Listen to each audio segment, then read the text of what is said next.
हाय, hello everyone, क्या हो सभी के सभी। आई होप फाइन हो गए, बढ़िया हो गए और मजे में हो गए।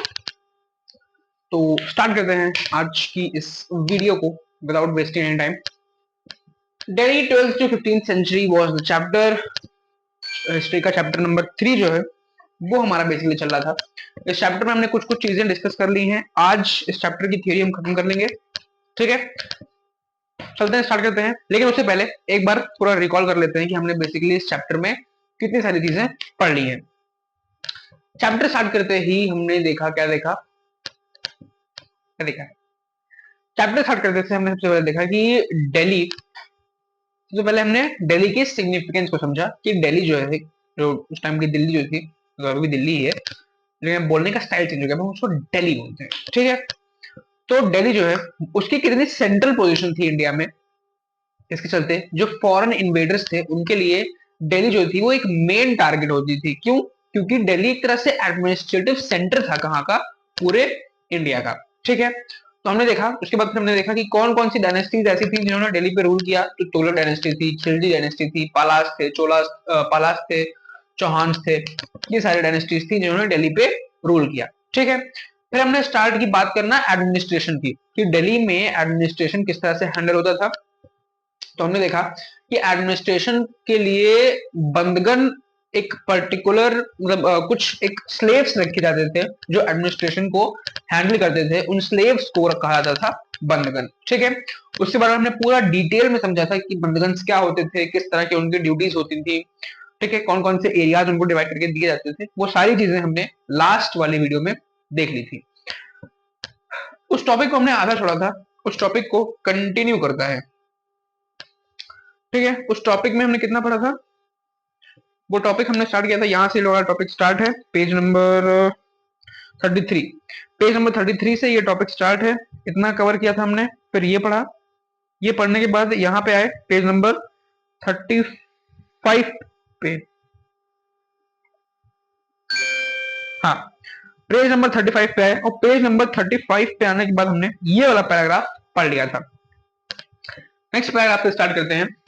As the Delhi Sultans brought the hinterland of the cities under their control, they forced the landed chieftains, the Samanta aristocrats and rich landlords to accept their authority. Under Alauddin Khilji, the state brought the assessment and collection of land revenue under its own control. ठीक है, तो क्या कहा जा रहा है, कहा जा रहा है कि जब डायनेस्टीज ने, स्पेशली खिलजी डायनेस्टी ने, जब हिंटरलैंड को अपने साथ मिला लिया। हिंटरलैंड कौन से, हिंटरलैंड बेसिकली उन जगहों को कहते हैं जो मेन सिटीज से दूर हो। जैसे फॉर एग्जांपल मान लो ये एक, इधर बनाते हैं, मान लो ये एक डायनेस्टी है। ठीक है, ठीक है, मान लो एक डायनेस्टी है।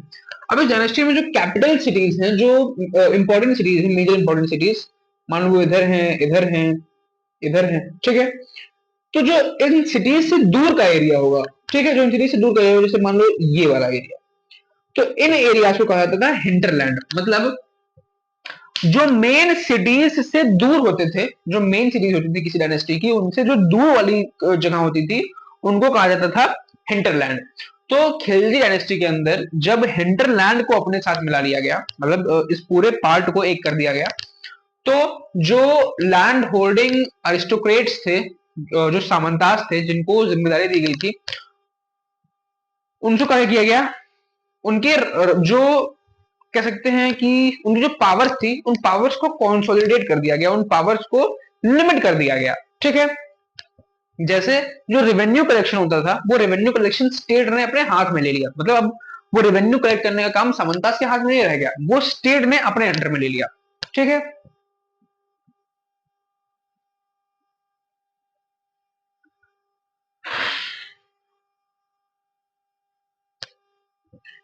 the rights of the local chieftains to levy taxes were cancelled, and they were also forced to pay taxes.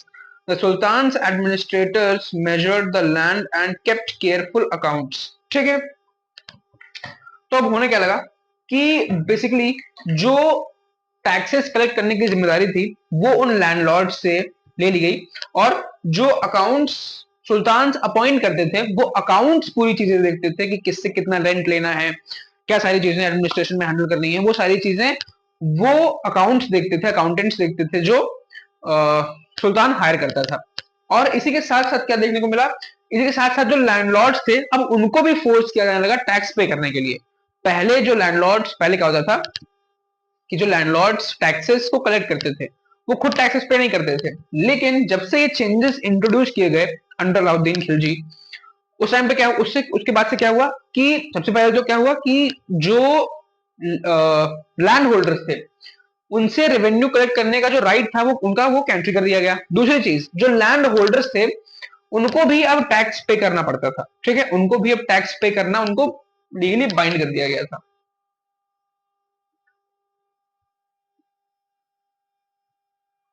Some of the old chieftains' land and landlords served the Sultanate as revenue collectors and assessors. There were three types of taxes on cultivation called kharaj and amounting to about 50% of the peasants' produce on cattle and on houses. ठीक है, तो ये rights cancel किए गए थे, ठीक है, ये जो बड़े बड़े लैंडलॉर्ड्स होते थे उनसे रेवेन्यू कलेक्ट करने के राइट्स कैंसिल किए गए थे, वो रेवेन्यू कलेक्ट नहीं कर सकते हैं। लेकिन सारे लैंडलॉर्ड्स का वो जो राइट है वो कैंसिल नहीं किया गया था। कुछ लैंडलॉर्ड्स ऐसे थे जो सल्तनत के प्रति बहुत टाइम से क्या थे, लॉयल थे, तो उनके राइट्स को कैंसिल नहीं किया गया था, ठीक है। फिर बात आती है टैक्सेस की। टैक्सेस तीन तरह के होते थे बताया गया इसमें। टैक्सेस तीन तरह के होते थे। सबसे पहला कौन सा भाई, कल्टीवेशन पे टैक्स, जिसको खर्च कहा जाता था, KHARAJ, खर्च। कल्टीवेशन पे टैक्स होता था बेसिकली, पहले नाम जान लो फिर समझेंगे। दूसरा, खर्च के बाद दूसरा होता था कौन सा, कैटल पे और हाउसेस पे, कैटल टैक्सेस एंड हाउसेस। तो बेसिकली ये तीन तरह के क्या होते थे, ये तीन तरह के टैक्सेस होते थे। सबसे पहला कल्टीवेशन पे टैक्सेस, यानी कि कोई पीजेंट जो प्रोड्यूस कर रहा है उस पे टैक्सेस, उनको कहा जाता था खर्च। बेसिकली इस टैक्स के अंदर जितना भी प्रोडक्शन होता था, मान लो किसी एक पीजेंट ने, किसी एक किसान ने 1 क्विंटल प्रोड्यूस किया, तो उस 1 क्विंटल का 50% यानी कि 500 केजीज जो होता था, 500 केजीज, 100 केजीज, सॉरी कितने होते हैं, क्या करूं मैं, इसी कैसे बोल रहा हूँ, 100 केजीज, यस सॉरी, यानी कि अगर किसी ने 1 क्विंटल प्रोड्यूस किया तो उसका 550 केजी जो होता था वो एज अ खर्च टैक्स ले लेते थे। मतलब जितना प्रोड्यूस हो रहा है उसका 50% वो एज अ टैक्स ले लेते थे, ठीक है। दूसरा टैक्स होते थे कैटल पे, कि कोई व्यक्ति जितने ज्यादा कैटल यानी कि जितने ज्यादा पशुपालन करता है उतने उसको टैक्स पे करना पड़ेगा, ठीक है। और फिर तीसरा था हाउसेस पे, जो हाउसेस बनाते थे वो हाउसेस पे भी टैक्सेस लगते थे, ठीक है। बेसिकली तीन तरह के टैक्सेस उस टाइम पे कलेक्ट किए जाते थे।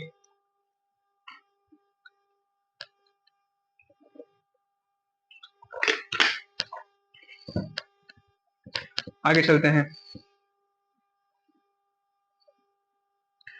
It is important to remember the large parts of the subcontinent remained outside the control of the Delhi Sultans.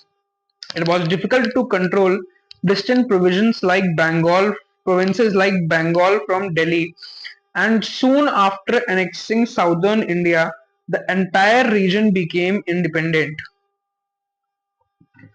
ठीक है, तो क्या होता था कि जिन सुल्तान ने दिल्ली पे रूल किया था वो उनके लिए अलग अलग जगहों पे रूल करना थोड़ा मुश्किल होता था। वो पूरे कंट्री पे, all over the country, pan India level पे रूल नहीं कर पाते थे। क्यों? क्योंकि दिल्ली की जो पोजीशन है इंडिया में वो सेंट्रल है, तो उससे कुछ ऐसे प्लेसेस होते थे जिनको कंट्रोल करना बहुत मुश्किल होता था। वहां का एडमिनिस्ट्रेशन कंट्रोल करना बहुत मुश्किल होता था। जैसे बंगाल प्रोविंस की अगर बात करें तो दिल्ली कहाँ पे है और बंगाल प्रोविंस कहाँ पे है, तो इतने दूर के एडमिनिस्ट्रेशन हैंडल करने में बहुत सारी प्रॉब्लम्स आती थी, जिसके चलते बहुत सारा ऐसा पार्ट था इंडिया का जो इंडिपेंडेंट था। मतलब उसपे किसी बड़ी डायनेस्टी का रूल नहीं था, वो इंडिपेंडेंट था।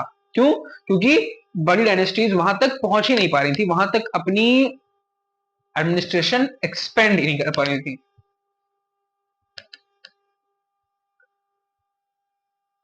Even in the Gangetic Plains, there were forested areas that Sultanate forces could not penetrate. Local chieftains established their rule in the regions. ठीक है, तो Gangetic Plains में भी कुछ ऐसे फॉरेस्टेड एरियाज थे, सिर्फ दूर वाले एरियाज ही नहीं, कुछ ऐसे फॉरेस्टेड एरियाज भी थे जिनपे सल्तनत की जो फोर्सेस थी वो कंट्रोल नहीं कर पा रही थी। क्यों? क्योंकि फॉरेस्ट में देखो फाइटिंग स्किल्स अलग तरह की होती है। कुछ डायनेस्टीज की आर्मीज ऐसी होती थी जो फॉरेस्ट एरियाज में लड़ने में बहुत अच्छी होती थी, कुछ बॉर्डर एरियाज में लड़ने में बहुत अच्छी होती थी। जो सल्तनत की आर्मीज थी वो फॉरेस्ट एरियाज को कैप्चर नहीं कर पा रही थी क्योंकि वहां पर फाइट करना बहुत मुश्किल पड़ता था उन लोग के लिए। इसके चलते एक मेजोरिटी सेक्शन जो था फॉरेस्ट एरिया का वो कभी भी सल्तनत के अंडर में दिल्ली सुल्तान के अंदर में नहीं आया। तो फिर इन फॉरेस्ट पे रूल कौन करता था? इन फॉरेस्ट पे वो लोग रूल करते थे जिनको दिल्ली सुल्तान अपने अंदर अपॉइंट करते थे। छोटे छोटे जो सामंत इनने पड़े थे वो सामंत इन पे रूल करते थे, जिनको दिल्ली सुल्तान छोटे छोटे एरियाज को व्यू करने के लिए, छोटे छोटे एरियाज के एडमिनिस्ट्रेशन हैंडल करने के लिए अपॉइंट करते थे। वो लोग इन फॉरेस्ट पे रूल करते थे।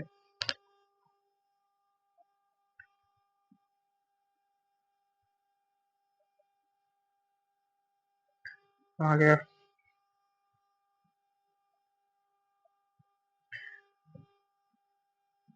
Sometimes rulers like Alauddin Khilji and Muhammad Tughlaq could force their control in these areas but only for a short duration. ठीक है, लेकिन कुछ रूलर्स ऐसे भी थे दिल्ली सल्तनत के जिन्होंने एक शॉर्ट इंटरवल ऑफ टाइम के लिए सही लेकिन उन फॉरेस्ट्स पे भी कंट्रोल किया, जैसे अलाउद्दीन खिलजी हो गए, मोहम्मद तुगलक हो गया। ये कुछ ऐसे रूलर्स के नाम हैं जिन्होंने एक शॉर्ट पीरियड ऑफ टाइम के लिए फॉरेस्ट में भी अपना रूल स्टैब्लिश किया था। The Mongols under Genghis Khan invaded क्या है ट्रांसोक्सिया, क्या लिखा है, क्या पढ़ते हैं, एक तो इंग्लिश बोलते नहीं बनती। ट्रांसोक्सिया in northeast Iran in 1219 and Delhi Sultanate faced their onslaught soon after। ठीक है, तो क्या बताया गया है, गेंघीज खान के अंडर जब नॉर्थ ईस्ट ईरान में 1219 में एक एरिया को उनकी आर्मी ने, गेंघीज खान की आर्मी ने इन्वेड कर दिया, उसे कुछ टाइम बाद ही दिल्ली सुल्तान ने भी बहुत मेजर अटैक फेस किया क्योंकि उनकी आर्मीज इंडिया में भी इन्वेड कर गई और दिल्ली सुल्तान को एक बहुत बड़ी फाइट झेलनी पड़ी। ठीक है,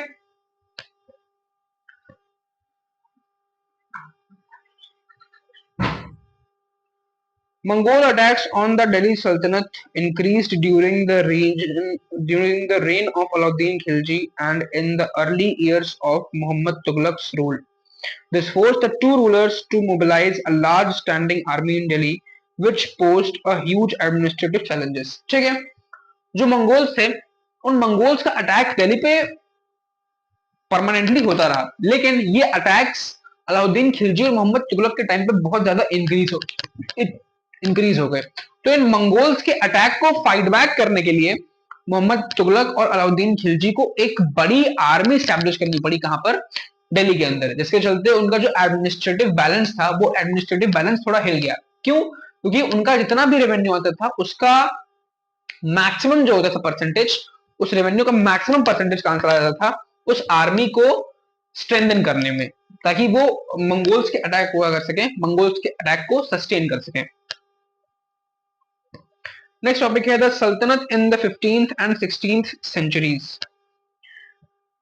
Take a look at table 1 again. You will notice that after the Tughlaqs, the Sayyid and Lodi dynasties ruled from Delhi and Agra until 1526. By then, Jaunpur, Bengal, Malwa, Gujarat, Rajasthan and the entire South India had independent rulers who established flourishing states and prosperous capitals। ठीक है, तो अगर हम table 1 को वापस से देखें, जो हमने चैप्टर स्टार्ट किया, जो सबसे पहली टेबल हमने देखी थी कि किस किस रूलर ने किस टाइम पे दिल्ली पे रूल किया, तो उसमें हमको क्या देखने को मिलेगा, उसमें हमको ये देखने को मिलेगा कि तुगलक डायनेस्टी के डिक्लाइन के बाद लोधी डायनेस्टी आई और सईद डायनेस्टी आई। लेकिन लोधी और सईद डायनेस्टी के जाने के बाद जो मालवा वाला रीजन था, जो बंगाल वाला रीजन था, वो अलग अलग इंडिपेंडेंट स्टेट्स बन गए। मतलब वहां पे अलग अलग इंडिपेंडेंट राजा वहां पे हो गए, ठीक है, जिन्होंने एक बहुत ही अच्छा स्टेट स्टैब्लिश किया और बहुत अच्छे फ्लरिशिंग कैपिटल्स वहां पर क्या किए, स्टैब्लिश किए। This was also the period which saw the emergence of new ruling groups like the Afghans and the Rajputs, ठीक है। और ये 15 और 16 सेंचुरी का वो टाइम पीरियड था जिस टाइम पे बहुत सारे new rulers, new dynasties emerge हो गए थे, जैसे अफगान और राजपूत। जब पहला चैप्टर पढ़ा था तो उसमें हमने देखा था कि इसी टाइम फ्रेम में 15 से 1600 के बीच में ही नए नए ग्रुप्स इमर्ज होकर आए थे, जैसे राजपूत, अफगान, ये सारे, ठीक है।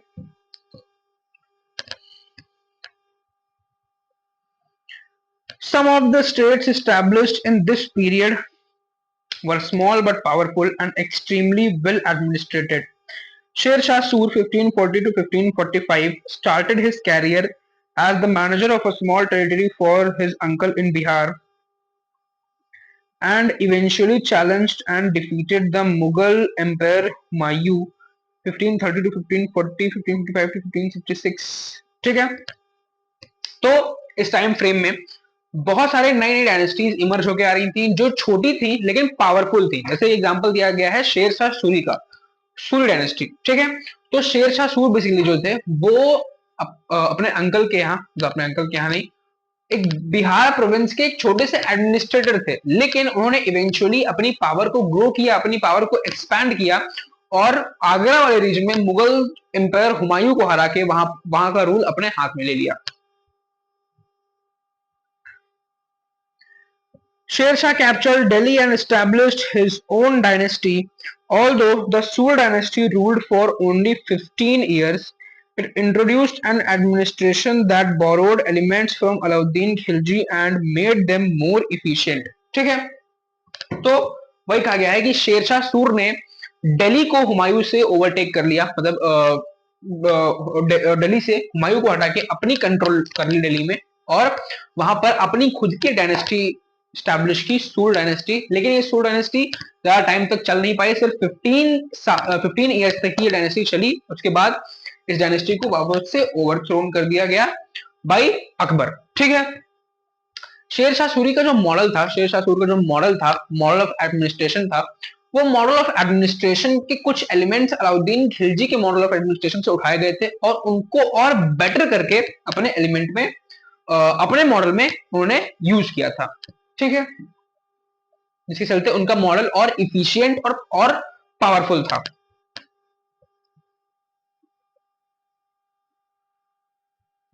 Sher Shah's administration became the model followed by the great Emperor Akbar when he consolidated the Mughal Empire.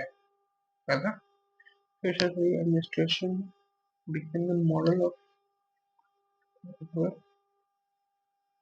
ठीक है, तो शेर शाह सूरी का जो मॉडल था एडमिनिस्ट्रेशन का, उसको अकबर ने भी अडॉप्ट किया। जब अकबर ने जो पूरी मुगल डायनेस्टी जो शैटर्ड हो गई थी, उसको जब अकबर ने कंसोलिडेट किया, तो उस कंसोलिडेटेड डायनेस्टी जो थी उसमें भी अकबर ने शेर शाह सूर का जो एडमिनिस्ट्रेटिव मॉडल था उसको ही यूज किया। दिस प्रूव्स कि शेर शाह सूर का जो एडमिनिस्ट्रेटिव मॉडल था वो कितना ज्यादा इंपॉर्टेंट था और कितना पावरफुल था, कि अकबर जैसे एक पावरफुल लीडर हम कह सकते हैं, उन्होंने इसको इन्होंने उसको अडॉप्ट किया, ठीक है। इसी के साथ ये चैप्टर थियरी के बेसिस पे होता है समाप्त। थ्योरी के बेसिस पे ये चैप्टर होता है समाप्त। कल चैप्टर की एनसीईआरटी डिस्कस करेंगे और एक और चैप्टर हिस्ट्री का खत्म करेंगे, ठीक है। रिकॉल कर लेते हैं एक बार, हमने क्या पढ़ा। हमने आज का वीडियो स्टार्ट किया, उस वीडियो में हमने सबसे पहले क्या पढ़ा कि कुछ एडमिनिस्ट्रेटिव चेंजेस लाए जा रहे थे उस टाइम में, कहां पे, डायनेस्टीज में। स्पेशली अलाउद्दीन खिलजी के टाइम पीरियड में बहुत सारे चेंजेस इंट्रोड्यूस किए गए, जैसे जो वेल्दी लैंडलॉर्ड्स होते थे उनसे टैक्स कलेक्टिंग अथॉरिटी जो थी उनसे वो छीन ली गई और उनको भी फोर्स किया जाने लगा टैक्सेस को पे करने के लिए। उनसे अथॉरिटी लेकर उनसे अथॉरिटी लेकर बेसिकली जो स्लेव्स होते थे, जो एडमिनिस्ट्रेशन संभालते थे, उनको दे दी गई। ठीक है, फिर हमने बात की टैक्सेस की, तो टैक्सेस तीन तरह के होते थे। पहला खर्च टैक्सेस, बेसिकली वो टैक्सेस जो एक पीजेंट के एक जो पीजेंट प्रोड्यूस करता था, जो कल्टीवेट करता था, उस पर लगाए जाते थे। बेसिकली 50% ऑफ जो प्रोड्यूस होता था किसी भी पीजेंट का, उसको इस खर्च टैक्स के अंदर स्टेट को दे दिया जाता था। नेक्स्ट इज कैटल टैक्स और फिर था हाउस टैक्स। ठीक है, फिर हमने देखा कि खिलजी डायनेस्टी और जो तुगलक डायनेस्टी थी उन्होंने बेसिकली दिल्ली पे तो बहुत टाइम तक रूल किया, लेकिन उसके आसपास के जो एरियाज थे जो उनसे थोड़ा दूर थे, जैसे बंगाल प्रोविंस हो गया, कुछ फॉरेस्टेड एरियाज हो गए, वहां पे वो कभी रूल स्टैब्लिश नहीं कर पाए क्योंकि उनकी आर्मीज और उनका एडमिनिस्ट्रेशन वहां पर तो हैंडल नहीं हो पा रहा था। ठीक है, ये देखा हमने। फिर हमने शेरशाह सूर के बारे में जाना, एक छोटा सा कैमियो देखा उनका कि उनका क्या रोल था और उनका जो मॉडल था वो किससे इंस्पायर्ड था। ये सारी चीजें हमने देखी आज के इस लेक्चर में। आई होप समझ में आया होगा। मिलते हैं कल वाले वीडियो में, तब तक के लिए बाय।